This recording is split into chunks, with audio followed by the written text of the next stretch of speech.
69th BPSC के prelims exam में history के जो क्वेश्चन पूछे गए हैं उसका हम एनालिसिस करने वाले हैं। तो पहला क्वेश्चन है, निम्न में से कौन कैबिनेट मिशन के सदस्य नहीं है?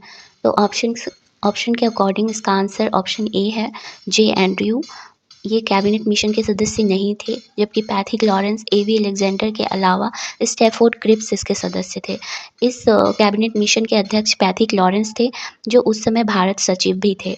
ये इसका गठन जब हुआ था उस वक्त ब्रिटेन के प्रधानमंत्री एटली थे और उन्होंने फरवरी 1946 में इसका गठन किया और इसके गठन का उद्देश्य भारत में शांतिपूर्ण सत्ता के स्थानांतरण से संबंधित था। ब्रिटिश गवर्नमेंट चाहती थी कि सब कुछ शांतिपूर्ण तरीके से हो और सत्ता भारतीयों को स्थानांतरित कर दी जाए। इसके लिए उन्होंने मई 1946 में प्रस्ताव पारित किए, जिसके अंतर्गत कुछ पॉइंट्स हैं जो हमको पता होना चाहिए। पहला तो ये था कि ब्रिटिश सरकार जो उस वक़्त भारत में रूल कर रही थी, वो सरकार एवं जो देशी रजवाड़े थे या भारतीय राजा थे, उनको मिलाकर एक भारतीय संघ की स्थापना की जाएगी और इस संघ के अंतर्गत कुछ महत्वपूर्ण विषयों को रखा जाएगा एवं बाकी विषय राज्यों को दे दिए जाएँगे। केंद्र और प्रांत दोनों स्तर पर कार्यपालिका और विधायिका की रचना की जाएगी और प्रांतों को 3 ग्रुप में बाँटा गया था, ग्रुप ए, बी और सी। तो ग्रुप ए के अंडर बिहार, ओडिशा, मध्य प्रांत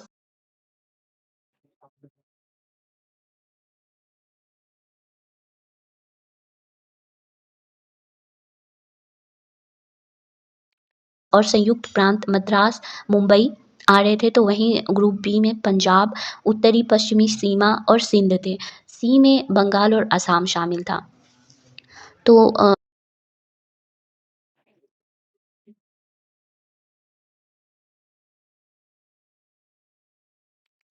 और इसके अलावा इसमें जो इसके प्रस्ताव रखे गए थे, तो उसमें कैबिनेट मिशन के द्वारा पाकिस्तान की जो माँग थी मुस्लिम लीग की, उसको अस्वीकार कर दिया था और ऐसा कहा गया था कि जल्द ही सभी दलों को मिलाकर एक अंतरिम सरकार की स्थापना की जाएगी। तो इसके इस प्रस्ताव पर जो कांग्रेस और मुस्लिम लीग की प्रतिक्रिया थी, 6 जून 1946 को मुस्लिम लीग ने इसे एक्सेप्ट कर लिया था, इस प्रस्ताव को और 24 जून 1946 को कांग्रेस ने इसे एक्सेप्ट कर लिया था। लेकिन फिर 29 जुलाई को मुस्लिम लीग ने अपनी स्वीकृति वापस ले ली थी और इसके बाद उन्होंने कहा पाकिस्तान के लिए अब वो प्रत्यक्ष कार्यवाही करेंगे और इसी के अंडर 16 अगस्त 1946 को उन्होंने प्रत्यक्ष कार्यवाही दिवस मनाया और अंतरिम सरकार में शामिल होने से इनकार कर दिया था। लेकिन कांग्रेस ने संविधान सभा में शामिल होना स्वीकार कर लिया था और संविधान सभा का गठन 1946 में हुआ था। तो कैबिनेट मिशन से संबंधित इतने सारे पॉइंट्स हैं, जो अगर आपको पता है तो आप किसी भी एग्ज़ाम में इससे जो रिलेटेड क्वेश्चंस आएँगे, वो सही कर सकते हैं। हमारा जो सेकंड क्वेश्चन है, वो सेफ्टी वॉल्व सिद्धांत के बारे में है। क्वेश्चन है, सुरक्षा वॉल्व सिद्धांत के आधार पर भारतीय राष्ट्रीय कांग्रेस की स्थापना ब्रिटिश सरकार को खतरे से बचाने के लिए थी। ये विचार किनका था? तो जैसा कि हम लोग जानते हैं, भारतीय राष्ट्रीय कांग्रेस की जो स्थापना थी, वो ए.ओ. ह्यूम के द्वारा की गई थी। लेकिन ये जो भारतीय संगठन था, इसकी स्थापना एक अंग्रेज़ अधिकारी के द्वारा किया जाना अपने आप में कई सवाल खड़े करता है और इसलिए इससे संबंधित बहुत सारे सिद्धांत हैं, जिसमें से एक सिद्धांत सुरक्षा वॉल्व का सिद्धांत है और इसके जो प्रतिपादक हैं, वो लाला लाजपत राय हैं। उनके अकॉर्डिंग ए.ओ. ह्यूम जो थे, वो तात्कालिक वायसराय डफरिन के निर्देश और सलाह पर भारतीय राष्ट्रीय कांग्रेस की स्थापना किए थे और जिसका उद्देश्य ये था कि उस समय भारतीय जनता के मन में जो असंतोष पल रहा है, वो कहीं विस्फोटक रूप ना ले ले। इसके लिए उनको उनके असंतोष की एक संवैधानिक निकास के लिए एक ऐसा प्लेटफ़ॉर्म उन्हें दिया जाए, जहाँ पे वो अपने मन में जो भी चल रहा है उसको व्यक्त कर सकें, ताकि सरकार उनको एक बड़े आंदोलन के रूप में परिवर्तित होने से रोक सके। तो ये जो सिद्धांत है, इसके बारे में 1916 में लाला लाजपत राय ने यंग इंडिया के एक लेख में बताया था और उनके इस सिद्धांत के पीछे का स्रोत जो है, वो ह्यूम के ऑटोबायोग्राफ़ी से जुड़ा है, जिसके लेखक विलियम वेडरबर्न हैं। तो इसका आंसर लाला लाजपत राय है। तीसरा क्वेश्चन है किस अधिवेशन में मौलिक अधिकारों से संबंधित प्रस्ताव पारित किए गए थे? तो ये अधिवेशन से संबंधित प्रश्न है। भारतीय राष्ट्रीय कांग्रेस के अधिवेशन से हमेशा ही एग्ज़ाम्स में 1-2 क्वेश्चन पूछे ही जाते हैं और बीपीएससी में तो ये हर बार ही पूछा जाता है। तो कुछ इम्पोर्टेंट अधिवेशन हैं जिनके बारे में अच्छे से पता होना चाहिए, जैसे 1916 का लखनऊ अधिवेशन है, 1907 का सूरत अधिवेशन, 1929 का लाहौर अधिवेशन और इस क्वेश्चन का आंसर कराची अधिवेशन 1931 है। तो कराची अधिवेशन में मौलिक अधिकार से संबंधित प्रस्ताव पारित किया गया था और सिर्फ मौलिक अधिकार से संबंधित प्रस्ताव के लिए ही नहीं बल्कि ये कई कारणों से महत्वपूर्ण है। क्योंकि ये जो सम्मेलन है इसके कुछ टाइम पहले ही गांधी-इरविन समझौता हुआ था और इस अधिवेशन का जो टाइम है यानी 29 मार्च 1931 तो इसके ठीक 6 दिन पहले यानी 23 मार्च 1931 को भगत सिंह, सुखदेव और राजगुरु को फांसी हुई थी। तो ये जो है काफ़ी इम्पोर्टेंट सेशन है कांग्रेस का। तो इसमें कुछ चीज़ें जो हुई थी जैसे कि पूर्ण स्वराज जो कि 1929 में ही संकल्प लिया गया था पूर्ण स्वराज की प्राप्ति का। तो उस वो पूर्ण स्वराज क्या है इसको परिभाषित किया गया था इस अधिवेशन में और साथ ही इस संकल्प को दोबारा से दोहराया भी गया था। और मौलिक अधिकार तो के बारे में तो प्रस्ताव पारित किए ही गए थे, आर्थिक नीति के संबंध में भी प्रस्ताव पारित किए गए थे। और भी कई सारे जैसे कुछ उद्योगों के राष्ट्रीयकरण और उद्योगों के विकास से संबंधित, मज़दूरों, किसानों के लिए जो कल्याणकारी योजनाएँ हो सकती हैं, उससे संबंधित प्रस्ताव को स्वीकार किया गया था। और इसी अधिवेशन से हमको ये पता चलता है कि राष्ट्रीय आंदोलन पर समाजवादी प्रभाव ज़्यादा हावी होने लगा था। चौथा क्वेश्चन 1857 की विफलता के कारणों से संबंधित है।